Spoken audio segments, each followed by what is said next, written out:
when you first come to an institution that's struggling financially and you start to implement a turnaround, what are common challenges that you see in your experience of the various places that you've been?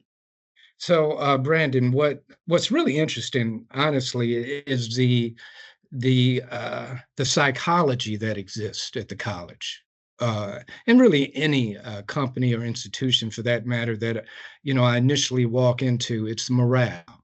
There's a sense of that there's a slow death or inevitable demise of whatever the organization is. So interesting enough, what I do is I talk about the optimistic side, how we're going to move forward and get out of this.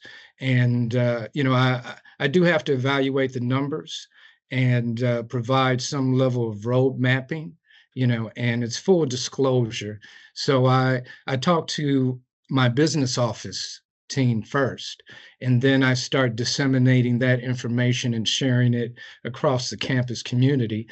And the reason why is that I want them to understand what the problem is, and the problems vary, from institution to institution. It really does, but again, sharing what the problem is, how we're going to remediate it, and again, how we're going to be able to grow from that point onward. So, interesting enough, it really is. I mentioned this to a gentleman that came in with me. He's my AVP of facilities management, and I said, "Stan, we're purveyors of hope."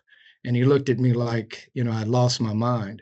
But then he did understand it once we completed the first project successfully on time, within budget.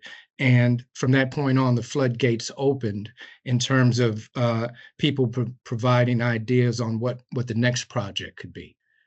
So again, in my mind, I'm taking the going out of business sign down.